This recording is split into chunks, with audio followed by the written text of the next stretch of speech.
Hi friends, welcome to golden house in Malayalam. കർക്കിടക മാസം എത്തി. കർക്കിടക മാസം എന്ന് കേൾക്കുമ്പോൾ തന്നെ എല്ലാവരുടെ മനസ്സിലേക്ക് വരുന്നത് നാടൻ ഔഷധ സസ്യങ്ങളും പാരമ്പര്യ ഭക്ഷണ രീതികളുമാണ് അല്ലേ? എന്താണെങ്കിലും ഇപ്പോൾ വേറെ ഫാസ്റ്റ് ഫുഡിൻ്റെ ഇതിലേക്ക് പോയെങ്കിലും ഈ കർക്കിടക മാസം ഒന്ന് ശ്രദ്ധിക്കുമെന്ന് വിചാരിക്കുന്നു. അതിൽ പ്രധാനപ്പെട്ട ഒന്നാണ് തകര. തകരയുടെ ഇലകൾ ഉപയോഗിച്ച് തയ്യാറാക്കുന്ന തകരത്തോരൻ എല്ലാവർക്കും തന്നെ ഇഷ്ടമാണ്. ഇത് പരമ്പരാഗത ഭക്ഷണ രീതിയിൽ ഏറെ പ്രധാനമുള്ളതുമാണ്. ഇത് ഉപയോഗിക്കുന്ന രീതി എന്ന് പറയുമ്പോൾ ഇങ്ങനെ തളിരിലകളാണ് ഒടിച്ചെടുക്കേണ്ടത്. അപ്പം നല്ല രുചിയും കൂടും, മൂത്തിട്ടും ഉണ്ടാവില്ല. ഇങ്ങനെയാണ് ഇത് ഉപയോഗിക്കേണ്ട രീതി. ഇത് നമുക്ക് തോരനായിട്ട് വെച്ച് കഴിക്കുമ്പോൾ നല്ല രുചിയും കൂടിയാണ്. പണ്ട് കാലത്ത് എല്ലാവരുടെ വീട്ടിൽ തന്നെ പൂർവികർ പ്രകൃതിയിൽ ലഭിക്കുന്ന ഇലകളും ഔഷധ സസ്യങ്ങളും ഭക്ഷണത്തിൽ ഉൾപ്പെടുത്തിയിരുന്നു. പക്ഷെ ഇത് അങ്ങനെ പതിയെ പതിയെ കുറഞ്ഞു വന്നു അല്ലേ?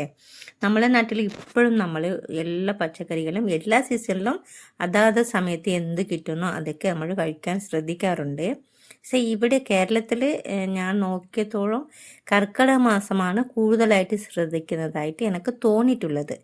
അപ്പൊ നിങ്ങളുടെ അഭിപ്രായം എന്തെന്ന് പറഞ്ഞിട്ട് കമന്റിൽ അറിയിക്കുക. ഇനി ഇതുവരെ തകര കൂട്ടാത്തവർക്ക് വേണ്ടിയും തകര കൂട്ടിയിട്ടുണ്ട്, അതിനെക്കുറിച്ച് ഗുണങ്ങളൊന്നും അറിയില്ല എന്ന് പറയുന്നവർക്ക് വേണ്ടിയുള്ളതാണ് ബാക്കി പറയാൻ പോകുന്നത്. ഇതിൽ നാരുകൾ ഉള്ളതിനാൽ ദഹന ആരോഗ്യത്തിന് ഇത് സഹായിക്കും. അതുപോലെ മലബന്ധം കുറയ്ക്കാനായിട്ടും ഇത് സഹായിക്കുന്നുണ്ട്. അതുപോലെ ആൻറ്റി ഓക്സിഡന്റ് ഘടകങ്ങൾ ഈ സസ്യത്തിൽ വിവിധ ഭാഗങ്ങളിലും ഉള്ളതായി പഠനങ്ങൾ സൂചിപ്പിക്കുന്നു. പരമ്പരാഗതമായി ശരീരശുദ്ധിക്ക് ഉപയോഗിച്ചിരുന്ന ഔഷധ സസ്യമാണ് ഈ തകര എന്ന് പറയുന്നത്. എന്നാൽ തകരയെ ഒരു രോഗത്തിനുള്ള ചികിത്സയായി ഒരിക്കലും കാണരുത്. പ്രത്യേകിച്ച് ഇലകൾ അധികമായി കഴിക്കുന്നത് ചില ആൾക്കാർക്ക് വയറിളക്കം പോലുള്ള പ്രശ്നങ്ങൾ ഉണ്ടാക്കാനായിട്ടും ഇടയാക്കാൻ ചാൻസ് ഉണ്ട്. അതുകൊണ്ട് ആദ്യമായിട്ട് കഴിക്കുന്നവർ കുറച്ച് കൂട്ടാനായിട്ട് ശ്രദ്ധിക്കുക. പിന്നെ അതിൻ്റെ ക്വാണ്ടിറ്റി കൂടുതലായിട്ട് നമുക്ക് ചേർക്കാവുന്നതാണ്.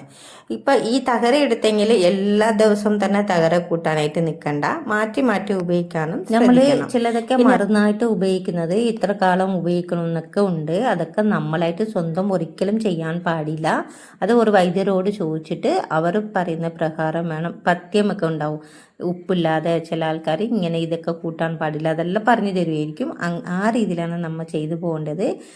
എനിക്കറിയാവുന്ന ഒരു കാര്യം ഞാൻ പറഞ്ഞിട്ടുണ്ട്. അതായത് പൊന്നാങ്കണ്ണി ചീരനെ കുറിച്ച് നമ്മൾ ചെറുപ്പം തൊട്ടേ അതൊക്കെ കഴിച്ചു വരുന്ന ഒരാളായത് കൊണ്ടാണ് ഞാൻ അത് പറഞ്ഞത്. അത് തീർച്ചയായിട്ടും ഒരു മണ്ഡലം നമ്മൾ കഴിച്ചെങ്കിൽ കണ്ണിൻ്റെ കാഴ്ചശക്തി നല്ല വർദ്ധിക്കുന്നതാണ് പറയുന്നത്. പിന്നെ ഇങ്ങനെ പറയുന്നത് കൊണ്ട് കൂടുതലായിട്ട് അതിൻ്റെ പുറകെ പോകാതിരിക്കുക. കാരണം എന്തെന്നറിയോ, ഇപ്പം ചീരയൊക്കെ ഇങ്ങനെ കഴിക്കുമ്പോൾ അത് ഓരോരോ ദിവസം നമ്മൾ ഭക്ഷണത്തിൽ ഉൾപ്പെടുത്താനായിട്ട് ശ്രദ്ധിക്കണം. അല്ലാതെ വെറും ചീര മാത്രം അത് തേടി തപ്പി അങ്ങനെ നടന്ന് അത് മാത്രം കഴിച്ചെങ്കിൽ ശരിയാവുമെന്ന് പറഞ്ഞെങ്കിൽ ഒരിക്കലും ശരിയാവില്ല. നമുക്ക് ശരീരത്തിന് ആവശ്യമുള്ള എല്ലാം തന്നെ കിട്ടണം. അതൊക്കെ ഒന്ന് ശ്രദ്ധിക്കണം തീർച്ചയായിട്ടും. അല്ലെങ്കിൽ നമ്മളിങ്ങനെ തേടി പോകുമ്പോൾ എന്തായിരിക്കും, നമ്മൾ ആ സാധനത്തിന് വില കൂട്ടുകയാണ് ചെയ്യുന്നത്.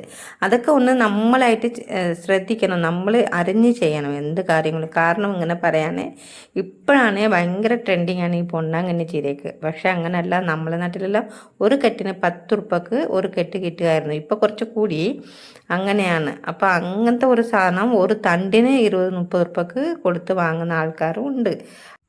അപ്പോൾ ഈ തകരനെ കുറിച്ചും എനിക്കറിയാവുന്ന ചില കാര്യങ്ങളെ കുറിച്ചും നിങ്ങളോട് പങ്കുവച്ചിട്ടുണ്ട്. ഇതിനെക്കുറിച്ച് നിങ്ങളെ അഭിപ്രായം കൂടി മറക്കാതെ പറയുക, തീർച്ചയായിട്ടും പറയുക. കാരണം അപ്പോഴാണ് നിങ്ങൾ എന്ത് മനസ്സിൽ വിചാരിക്കുന്നു അങ്ങോട്ടും ഇങ്ങോട്ടും ഷെയർ ചെയ്യാനല്ലോ ഇങ്ങനത്തെ നമ്മൾ ഒരു വീഡിയോ ഇട്ടിട്ട് എനിക്ക് എല്ലാം അറിയുന്നു അങ്ങനെ അല്ലല്ലോ. എനിക്കറിയാത്ത കാര്യങ്ങളും നിങ്ങൾ പറഞ്ഞു തരുമ്പോൾ എനിക്ക് പഠിക്കാനായിട്ടും സാധിക്കും. അതുകൊണ്ടാണ് അങ്ങനെ പറയുന്നത്. ഈ വീഡിയോ ഇഷ്ടപ്പെട്ടെങ്കിൽ ലൈക്ക് ചെയ്യുക, ഷെയർ ചെയ്യുക. താങ്ക്